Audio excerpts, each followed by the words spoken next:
Big boss Malayalam season 6 ഏറെ ശ്രദ്ധിക്കപ്പെട്ട ഒരു വിവാദമാണ് Jasmine, Gabri എന്നിവരുടെ കോംബോയും അതിനെ തുടർന്ന് വീടിനകത്തും പുറത്തുമുണ്ടായ സംഭവ വികാസങ്ങളും. ഈ വീഡിയോയിലൂടെ എന്തുകൊണ്ടാണ് ഈ വിവാദം സാധാരണ കാണുന്ന ഒരു ബിഗ് ബോസ് വിവാദങ്ങളിൽ നിന്നും വ്യത്യസ്തമായി ഇത്രയും ഒരു ഉയർന്ന തലത്തിലേക്ക് പോകാൻ, ഒരു വലിയ തലത്തിലേക്ക് പോകാൻ കാരണം എന്നതിനെക്കുറിച്ചാണ് ചിന്തിക്കുന്നത്. അതിൽ ഒന്നാമത്തെ കാരണം, ഇവർ അവിടെ ഒരുമിച്ച് നിൽക്കുന്നത് ഇവർ രണ്ടുപേരും ഫ്രണ്ട്സ് ആണ് എന്ന് പറഞ്ഞുകൊണ്ടതാണ്. ഒരു ഫ്രണ്ട്സ് എന്ന് പറഞ്ഞിട്ടും അവരിൽ നിന്നുണ്ടാകുന്ന പെരുമാറ്റങ്ങൾ പലപ്പോഴും ഒരു ഫ്രണ്ട്സ് എന്ന നിലയിൽ നിന്നും അതിരിവിട്ട് ഒരു കാമുകന്മാരുടെ നിലയിലേക്ക് മാറി എന്നതാണ് പ്രേക്ഷകർ കണ്ടെത്തുന്ന പ്രധാന കാരണം. അതേസമയം ഞങ്ങൾ കാമുകന്മാരാണ് എന്ന് പറഞ്ഞുകൊണ്ട് ഈ രീതിയിൽ തുടർന്നിരുന്നെങ്കിൽ ഒരു പക്ഷേ പ്രേക്ഷകർ അതിൽ ഇത്രയേറെ ശോഭിക്കില്ലായിരുന്നു എന്നത് തന്നെയാണ് സത്യം. മറ്റൊരു കാര്യം, ഇവർ പുറത്ത് കമ്മിറ്റഡ് ആണ് എന്ന കാര്യം ഏതൊക്കെയോ സാഹചര്യങ്ങളിൽ തുറന്നു പറയുകയും ചെയ്തു. ഇതോടെ പലർക്കും ഒരു സദാചാര ചിന്ത കൂടി ഇതിന്റെ ഭാഗമായി ചേർന്നു എന്ന് പറയുന്നതായിരിക്കും ശരി. ഇവർ എടുത്ത നിലപാട് എന്നതിനേക്കാൾ ഉപരി അവർ അതിനെ പ്രസന്റ് ചെയ്ത രീതി ഈ ഷോയുടെ പ്രേക്ഷകർക്കും പൊതുസമൂഹത്തിനും സ്വീകാര്യമായിരുന്നില്ല എന്നതാണ് ഈ വിഷയങ്ങൾ ഉടലെടുക്കാനുള്ള കാരണം. രണ്ടാമത്തെ കാരണം, ബിഗ് ബോസിന്റെ പ്രേക്ഷകർ യങ് ജനറേഷൻ മാത്രമല്ല എന്നുള്ളതാണ്. ബിഗ് ബോസിന്റെ പ്രേക്ഷകർ പലപ്പോഴും ഫാമിലി ഓഡിയൻസ് ആണ്. അതിൽ പേരൻസും വീടുകളിലിരിക്കുന്ന മറ്റ് അംഗങ്ങളും ഒക്കെയാണ് കൂടുതലായി അതിന്റെ പ്രേക്ഷകരായിട്ടുള്ളത്. യങ് ജനറേഷനെ ടെലിവിഷൻ ഷോയിലേക്ക് കൊണ്ടുവന്ന ഒരു പ്രോഗ്രാമാണ് ബിഗ് ബോസ് എന്ന് പറയുമ്പോഴും ഇതിൽ കൂടുതൽ ഈ ഷോയുടെ പ്രേക്ഷകരിൽ നല്ലൊരു ശതമാനവും മുതിർന്ന ജനറേഷനാണുള്ളത്. അവർക്ക് ഇത്തരം കാര്യങ്ങളിൽ വ്യത്യസ്തമായ അഭിപ്രായങ്ങളുള്ളവരും അതിനെ സ്വീകരിക്കാൻ വിമുഖത കാണിക്കുന്നവരും ഒക്കെ ഉണ്ടാകാം. അപ്പോൾ തീർച്ചയായിട്ടും ഈ കാര്യങ്ങളൊക്കെ മുന്നോട്ട് കൊണ്ടുപോകുമ്പോഴും ഈ ഷോയുടെ പ്രേക്ഷകർ ആരാണ്, ഏത് കാറ്റഗറിയിലുള്ള ജനങ്ങളാണ് എന്ന് മനസ്സിലാക്കുന്നതിൽ, അല്ലെങ്കിൽ അവർ ഇതിനെ ഏത് രീതിയിൽ കാണും എന്ന് മനസ്സിലാക്കുന്നതിൽ ഇവർക്ക് രണ്ടുപേർക്കും തെറ്റുപറ്റി എന്ന് തന്നെയാണ് ഇതിൽ നിന്ന് നമ്മൾ മനസ്സിലാക്കേണ്ടത്. മൂന്നാമത്തെ ഒരു കാരണം, അത് വളരെ പ്രധാനപ്പെട്ട കാരണമാണ്, ജാസ്മിന് ബിഗ് ബോസ് വീടിന് പുറത്ത് അഥവാ ബിഗ് ബോസ് വീട്ടിൽ എത്തുന്നതിന് മുൻപ് പലരുമായി സോഷ്യൽ മീഡിയ ഫൈറ്റ്സും ഇഷ്യൂസും ഒക്കെ ഉണ്ടായിരുന്ന ഒരു വ്യക്തിയായിരുന്നു. നിങ്ങൾ ഓർക്കുന്നുണ്ടോ എന്ന് എനിക്കറിയില്ല. ബിഗ് ബോസിലേക്ക് ജാസ്മിൻ എത്താൻ കാരണമെന്ന് സോഷ്യൽ മീഡിയയും പബ്ലിക്കും പറഞ്ഞിരുന്ന ഒരു കാര്യം തന്നെ സോഷ്യൽ മീഡിയയിൽ കോൺട്രവേഴ്സികൾ ഉണ്ടാക്കിയ ഒരു താരം എന്ന നിലയിലാണ്. ഒന്നിലേറെ കോൺട്രവേഴ്സികളുടെ ഭാഗമായിരുന്നു ജാസ്മിൻ. അതുകൊണ്ട് തന്നെ ഇങ്ങനെ ഒരു അവസരം ബിഗ് ബോസ് വീടിനുള്ളിൽ ഒരുങ്ങിയപ്പോൾ ഇതിൽ പലരും ഈ അവസരം ഉപയോഗിക്കുകയും അവരുടെ അഭിപ്രായങ്ങളും അവർക്ക് മുൻകാലമുണ്ടായിരുന്ന അനുഭവങ്ങളും എല്ലാം ചേർത്ത് വീഡിയോകളും പോസ്റ്റുകളും തയ്യാറാക്കുകയും ആരും പ്രതീക്ഷിക്കാത്ത പല ആളുകളും ഇതിൽ പ്രതികരിക്കേണ്ടി വരുന്ന ഒരു സാഹചര്യം ഉണ്ടാകുകയും ചെയ്തു.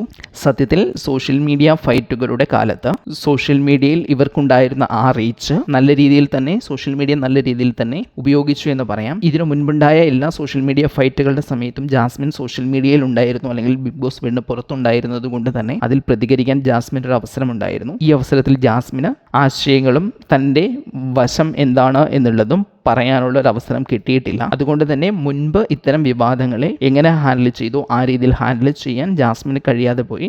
അതുകൊണ്ട് ജാസ്മിൻ്റെ ഭാഗം പുറത്തു വരാതെ ബാക്കിയുള്ള ഭാഗങ്ങൾ മാത്രം പ്രൊജക്റ്റ് ചെയ്യപ്പെട്ടു. മറ്റൊരു കാര്യം, നമ്മളെപ്പോഴും പറയുന്ന ഒരു കാര്യമാണ്, മലയാളി ഒത്തിരിയേറെ ലിബറലായി, ഒത്തിരിയേറെ അവരുടെ ചിന്താഗതികൾ മാറി എന്നൊക്കെ പറയുമ്പോഴും അതൊരു മനസ്സിൻ്റെ അടിസ്ഥാനപരമായ മാറ്റത്തിൻ്റെ ഭാഗമല്ല. പലപ്പോഴും അതിൽ നല്ലൊരു ശതമാനം ആളുകൾ മാറി എന്ന് ചിന്തിക്കുന്ന നല്ലൊരു ശതമാനം ആളുകൾ, അല്ലെങ്കിൽ മാറ്റത്തിന് വേണ്ടി മുറവിളി കൂട്ടുന്ന നല്ലൊരു ശതമാനം ആളുകൾ ഇതിനു വേണ്ടി മുറവിളി കൂട്ടുന്നത് ഇങ്ങനെ സംഭവിച്ചു കഴിയുമ്പോൾ ഉണ്ടാകുന്ന പ്രശ്നങ്ങൾ കാണാനും അത് കണ്ട് ആസ്വദിക്കാനും കൂടിയാണ് എന്നതൊരു സത്യമാണ്. പല പ്രശ്നങ്ങളിലും ശ്രദ്ധിച്ചു നോക്കിയാൽ മനസ്സിലാകും, ആ പ്രശ്നങ്ങളിൽ ഒരു സൊല്യൂഷൻ ഉണ്ടാകാൻ വേണ്ടിയല്ല പലരും അതിൽ ഇടപെടുക, ആ പ്രശ്നങ്ങളെ ആളിക്കത്താനും അതുകൊണ്ടുണ്ടാകുന്ന തുടർ പ്രശ്നങ്ങൾ എൻജോയ് ചെയ്യുന്നതിനും വേണ്ടി തന്നെയാണ് പലരും അതിൽ ഇടപെടുക. അത് ഈ ഒരു പ്രശ്നത്തിൽ മാത്രമല്ല, സോഷ്യൽ മീഡിയയിൽ ഉണ്ടാകുന്ന ഇഷ്യൂസിലും ഇത്തരം ആധുനിക ചിന്താഗതികൾ പുലർത്തുന്ന വ്യക്തികൾക്ക് നേരെ ഉണ്ടാകുന്ന പല പ്രശ്നങ്ങൾക്കും ഒരു കാരണം ഇതാണ്. ഒരു കൂട്ടം ജനങ്ങൾ ഇവരെ ഇങ്ങനെ അവരെ പ്രോത്സാഹിപ്പിക്കുന്നതിനും അവരുടെ നന്മയ്ക്കും വേണ്ടിയല്ല, പകരം അതിനുശേഷം ഉണ്ടാകുന്ന കോൺട്രവേഴ്സികൾ എൻജോയ് ചെയ്യാൻ വേണ്ടിയാണ് അത്തരക്കാർ ഈ കാര്യങ്ങൾ നല്ല രീതിയിൽ ഉപയോഗിച്ചു എന്ന് വേണം കരുതാൻ. മറ്റൊരു പ്രധാനപ്പെട്ട കാര്യം, ഇല വന്ന് മുള്ളിൽ വീണാലും മുള്ളു വന്ന് ഇലയിൽ വീണാലും ഇലയുടെ കുഴപ്പം എന്ന് പറയുന്ന ഒരു അടിസ്ഥാന ചിന്താഗതി ഇതുവരെ മാറിയിട്ടില്ല എന്നത് തന്നെയാണ്. ഇവിടെ രണ്ടുപേർ ചേർന്നിട്ടുള്ള പ്രശ്നമാണെങ്കിലും ഇതിൽ പുറത്ത് സോഷ്യൽ മീഡിയയിൽ വ്യക്തിഹത്യക്ക് വിധേയമായത് ഒരു വ്യക്തി മാത്രമാണ്. എന്ത് പ്രശ്നമുണ്ടായാലും പെൺകുട്ടികളാണ് കാരണക്കാർ, അവരാണ് അതിനനുഭവിക്കേണ്ടത് എന്ന ചിന്താഗതി ഇതുവരെയും മാറിയിട്ടില്ല എന്നുള്ളതാണ് കാര്യം. ഈ വീഡിയോകളിലൂടെയും ഈ കാര്യങ്ങളിലൂടെയും കടന്നുപോയാൽ മനസ്സിലാകും, സോഷ്യൽ മീഡിയയിൽ ഈ പ്രശ്നത്തിൽ ഇത്രയേറെ അറ്റാക്ക് സംഭവിച്ചിട്ടുള്ളത് ജാസ്മിനുമായി ബന്ധപ്പെട്ട പക്ഷത്തിനും മാത്രമാണ്. അതേസമയം ഗബ്രിയുടെ പക്ഷത്തിന് അതിന് കാര്യമായ നഷ്ടങ്ങൾ ഇല്ല എന്ന് പറയാം. അതിൽ രണ്ട് കാരണങ്ങളുണ്ട്. ഒന്ന്, ഗബ്രി സോഷ്യൽ മീഡിയയ്ക്ക് അത്ര പരിചിതനല്ല, പക്ഷേ ജാസ്മിൻ സോഷ്യൽ മീഡിയയ്ക്ക് അത്ര പരിചിതയാണ്. അതുമാത്രവുമല്ല, ജാസ്മിൻ ഓൾറെഡി പല വിവാദങ്ങളുടെ ഭാഗമായതും പല വിവാദങ്ങൾ നയിക്കുകയും സോൾവ് ചെയ്യുകയും ഒക്കെ ചെയ്തതുകൊണ്ട് തന്നെ ജാസ്മിനുമായി ബന്ധപ്പെട്ട ഇഷ്യൂകൾ സോഷ്യൽ മീഡിയയിൽ പലപ്പോഴും ഒരു നല്ല ഹാഷ്ടാഗുകളോ നല്ല കീവേഡുകളോ ഒക്കെയായി സോഷ്യൽ മീഡിയയിൽ വളരെ റീച്ചുള്ള ഒരു കാര്യമായി മാറി എന്നതും പറയാതിരിക്കാൻ വയ്യ. ഏതായാലും ഈ ഒരു 5 കാരണങ്ങളാണ് ഈ ഒരു വിഷയം മറ്റേതൊരു വിഷയത്തെക്കാളും ശക്തമായി മുന്നോട്ട് പോകാനുള്ള കാരണം. എന്തൊക്കെ തന്നെയായാലും ബിഗ് ബോസ് വീട്ടിൽ ഒരു തീരുമാനമെടുക്കുമ്പോൾ അത് പുറത്ത് എങ്ങനെയാകും, പുറത്തുള്ളവർ അതിനെ എങ്ങനെ കൈകാര്യം ചെയ്യും എന്ന് ചിന്തിക്കുന്നതിൽ ഇവർക്ക് വന്ന പാളിച്ചയാണ് ഈ കാര്യങ്ങൾ ഇത്തരമൊരു സാഹചര്യത്തിലേക്ക് പോകാൻ കാരണം എന്ന് തന്നെ പറയേണ്ടി വരും. എന്താണ് ഇതിനെക്കുറിച്ച് നിങ്ങളുടെ അഭിപ്രായമെന്ന് സഭ്യമായ അഭിപ്രായങ്ങൾ വീഡിയോയിൽ കമൻ്റായി ചേർക്കുക.